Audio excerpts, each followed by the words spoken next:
नमस्कार दोस्तों, आप सभी का स्वागत है।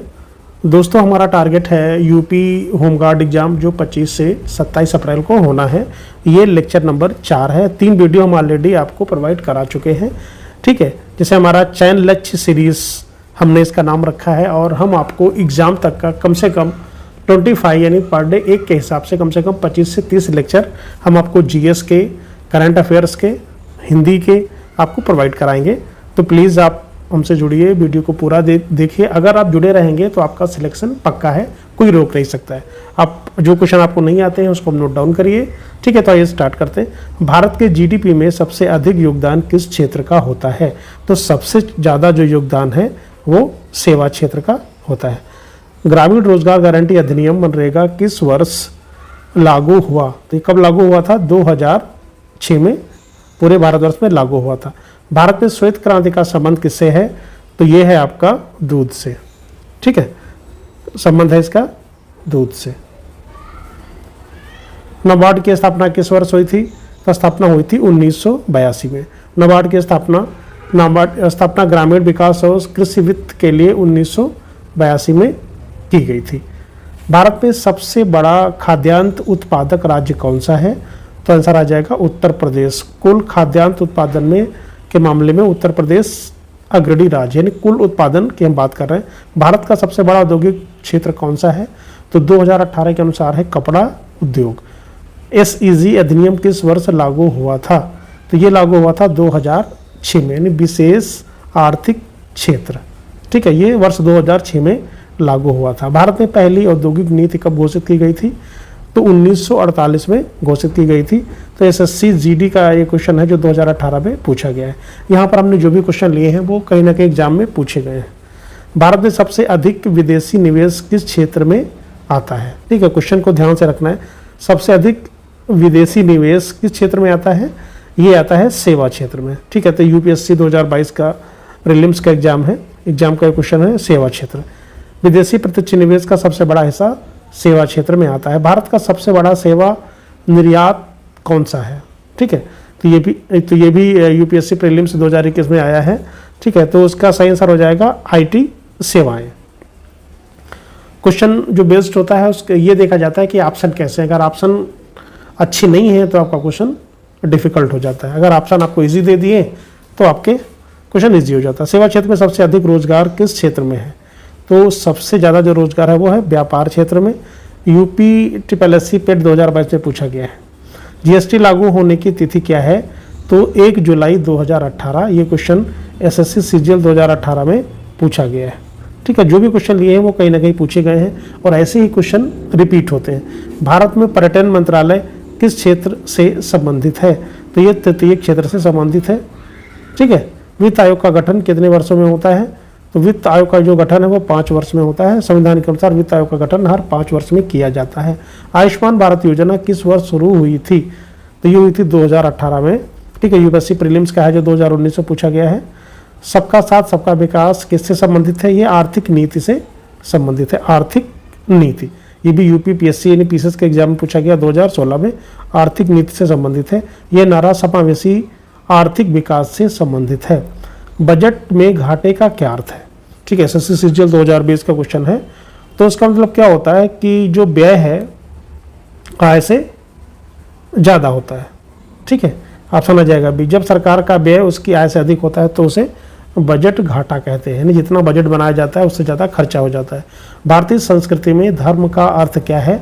तो धर्म का अर्थ है नैतिक कर्तव्य, जो हमारे नैतिक कर्तव्य हैं उनको करना, ठीक है। ये यूपीएससी प्रीलिम्स का है 2017 में आया है। भारतीय संस्कृति में धर्म का अर्थ केवल पूजा नहीं है बल्कि कर्तव्य और नैतिक आचरण से होता है। भारतीय संस्कृति का विकास मुख्यतः किस प्रक्रिया से हुआ है? तो कैसे हुआ है? ये समन्वय से हुआ है, ठीक है। ऑप्शन आ जाएगा सी, ठीक है। भारतीय संस्कृति विभिन्न विचारों और परंपराओं के समन्वय से विकसित हुई है। लोहड़ी पर्व किस फसल से जुड़ा है? तो ये गेहूं से जुड़ा है। पोंगल त्यौहार किस देवता को समर्पित है? तो ये सूर्य को समर्पित है पोंगल त्यौहार। छठ पूजा मुख्यतः किस नदी से संबंधित है? ठीक है, आपको पता है कि छठ पूजा किससे रिलेटेड है? गंगा नदी से। छठ पूजा सूर्य उपासना से जुड़ा पर्व है जो मुख्य रूप से गंगा नदी के साथ साथ कोसी, सरयू, गंडक जैसे नदियों के तट पर मनाया जाता है। अजंता की गुफाएं किस कला शैली के लिए प्रसिद्ध हैं? तो ये चित्रकला शैली के लिए प्रसिद्ध है, चित्रकला। ठीक है, एसएससी सीजीएल का क्वेश्चन है। ओडिसी नृत्य किस राज्य से संबंधित है? तो ये ओडिशा से संबंधित है, नाम से ही लग रहा है। संयुक्त परिवार प्रणाली की प्रमुख विशेषता क्या है? यानी सामूहिक जीवन, यानी ऑप्शन आ जाएगा सी। संयुक्त परिवार प्रणाली में सभी सदस्य मिलजुल कर जीवन व्यतीत करते हैं। अतिथि देवता मानने की परंपरा किस उक्त से जुड़ी है, जिसे कहा जाता है अतिथि देवो भव? तो ये जो है अतिथि देवो भव इससे रिलेटेड है। महाभारत किस भाषा में मूल रूप से रचित है? तो महाभारत जो है वो संस्कृत में रची गई है। गीतांजलि के रचयिता कौन है? तो इनके रचयिता रविंद्रनाथ टैगोर। गीतांजलि के लिए रविंद्रनाथ टैगोर को नोबेल पुरस्कार दिया गया था, और कब दिया गया था? 1913 में। भारत में शास्त्रीय संगीत की कितनी प्रमुख परंपराएं हैं? तो 2 परंपराएं हैं, एक हिंदुस्तानी और एक कर्नाटक। 2 प्रमुख शास्त्रीय संगीत की परंपराएं हैं। कुंभ मेला किससे संबंधित है? तो ये तीर्थ परंपरा से रिलेटेड है कुंभ मेला। रंगोली किससे संबंधित कला है? ये चित्रकला से संबंधित है। भारतीय संस्कृति में आश्रम व्यवस्था की संख्या कितनी होती है? तो 4 होती है आश्रम व्यवस्था। यूपीएससी प्रीलिम्स 2015 का क्वेश्चन है। ब्रह्मचर्य, गृहस्थ, वानप्रस्थ और सन्यास। ठीक है, ब्रह्मचर्य, गृहस्थ, वानप्रस्थ और सन्यास। भारत में लोकगीतों की मुख्य विशेषता क्या है? ये एसएससी सीजन में पूछा गया। यह मौखिक परंपरा। किस त्योहार को प्रकाश का पर्व कहा जाता है? तो दीपावली को कहा जाता है। भारत में लोक नृत्य गरबा किस राज्य से संबंधित है? तो एसएससी सीजीएल 2019 का है, ये गुजरात से संबंधित है। अमर चित्र कथा का संबंध किससे है? तो ये कामिक्स है, कामिक्स। अमर चित्र कथा भारतीय इतिहास और संस्कृति पर आधारित कामिक्स श्रृंखला है। भारत में विवाह को किस संस्कार के रूप में माना जाता है? तो ये प्रमुख संस्कार के रूप में इसको माना जाता है। विवाह को 16 संस्कारों में एक प्रमुख संस्कार माना जाता है। 1 जनवरी 2026 को रक्षा अनुसंधान एवं विकास संगठन DRDO ने अपना कौन सा स्थापना दिवस मनाया है? तो 68वां स्थापना दिवस मनाया है। किसने? DRDO ने। इस जनवरी 2026 में कौन सा यूरोपीय देश ने यूरो मुद्रा को आधिकारिक तौर पर अपनाकर इसे लागू करने वाला 21वां देश बना है? ठीक है, उसका नाम है बुल्गारिया। ठीक है, ये वेरी इंपॉर्टेंट क्वेश्चन है, ध्यान रखना है आपको। दक्षिणी ध्रुव तक स्कीइंग करने वाले सबसे कम उम्र के भारतीय महिला कौन है? तो उनका नाम है काम्या कार्तिकेयन। हाल ही में किसे इजराइल शांति पुरस्कार 2026 से सम्मानित करने की घोषणा की है? तो किसको किया जाएगा? डोनाल्ड ट्रंप को किया जाएगा। हाल ही में भारत के किस राज्य में 2000 साल पुराने बौद्ध स्तूप और शहरी बस्तियों की खोज की गई है? कहाँ पे? जम्मू कश्मीर यानी बारामूला में। ठीक है, भारतीय सेना ने वर्ष 2026 को किस थीम के रूप में मनाने की घोषणा की है? ठीक है, तो है नेटवर्किंग और डाटा सेंट्रिसिटी का वर्ष है। ठीक है, इस राष्ट्रीय उद्यान में 34.5 किमी लंबे एलिवेटेड कॉरिडोर का भूमि पूजन प्रधानमंत्री नरेंद्र मोदी ने जनवरी 2026 में किया है? तो काजीरंगा राष्ट्रीय उद्यान असम में। ठीक है, काजीरंगा राष्ट्रीय उद्यान में किया है। भारत का पहला ओपन सी मरीन फिश फार्मिंग प्रोजेक्ट कहाँ लॉन्च किया गया है? अंडमान निकोबार में, श्री विजयापुरम। जनवरी 2026 में भारत ने किस देश के साथ दूरसंचार सहयोग पर एक संयुक्त घोषणा पत्र पर हस्ताक्षर किया है? तो किसके साथ? जर्मनी के साथ।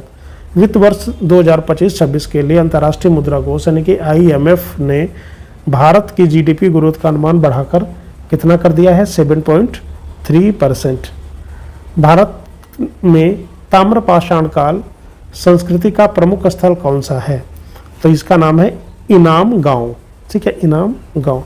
इनाम गांव महाराष्ट्र में स्थित ताम्रपाषाण काल संस्कृति का एक प्रमुख स्थल माना जाता है।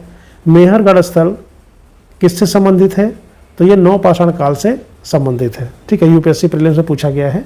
मेहरगढ़ स्थल किससे संबंधित है? तो नवपाषाण काल से संबंधित है। मेहरगढ़ को भारतीय उपमहाद्वीपीय के प्रारंभिक नवपाषाण स्थलों में से एक माना जाता है। लोथल किस लिए प्रसिद्ध था? तो लोथल बंदरगाह के लिए प्रसिद्ध था। लोथल सिंधु सभ्यता का एक प्रमुख बंदरगाह नगर था। ठीक है, जहाँ से समुद्री व्यापार होता था। सिंधु सभ्यता की लिपि कैसी थी? तो चित्रात्मक थी सिंधु सभ्यता की लिपि। ये क्वेश्चन को पूछा जाता है। सिंधु सभ्यता की लिपि चित्रात्मक थी, जिसे आज तक पूरी तरह से पढ़ा नहीं जा सका है। पुरोहित शब्द किससे संबंधित है? ठीक है, तो पुरोहित शब्द जो पुरोहित वर्ग से संबंधित है। ठीक है, पुरोहित वैदिक समाज में धार्मिक कर्मकांड कराने वाले वर्ग से संबंधित है। ये धार्मिक कर्मकांड कराते थे। उत्तर वैदिक काल में वर्ण व्यवस्था कितने वर्णों में विभाजित थी? तो 4 वर्ण में। कौन कौन से? तो यहाँ पे आपका ब्राह्मण समाज, क्षत्रिय, वैश्य और शूद्र। पानीपत का प्रथम युद्ध कब हुआ था? तो ये हुआ था 1526 में, बाबर और इब्राहिम लोदी के बीच हुआ था, जिसमें मुगल शासन की स्थापना हुई थी। अकबर के नवरत्नों में कौन शामिल नहीं था? ठीक है, इंपॉर्टेंट क्वेश्चन है, एनटीपीसी रेलवे का है। बीरबल तो थे, तानसेन थे, अबुल फजल थे, चाणक्य नहीं थे। ठीक है, तो यहाँ पे ऑप्शन के हिसाब से क्वेश्चन इजी हो गया। ठीक, क्योंकि जो चाणक्य थे उनका तो संबंध मौर्य काल से था। ठीक है, चाणक्य मौर्य काल के विद्वान थे, जबकि अकबर के नवरत्न मुगल काल से संबंधित थे। असहयोग आंदोलन कब शुरू हुआ था? तो 1920 में शुरू हुआ था। असहयोग आंदोलन महात्मा गांधी के नेतृत्व में 1920 में शुरू हुआ था। भारत छोड़ो आंदोलन का प्रारंभ हुआ था 1942 में शुरू हुआ था। ठीक है, तो दोस्तों आशा करता हूँ कि वीडियो अच्छा लगा होगा। प्लीज़ दोस्तों को शेयर करें और चैनल को सब्सक्राइब जरूर करें। Thank you very much.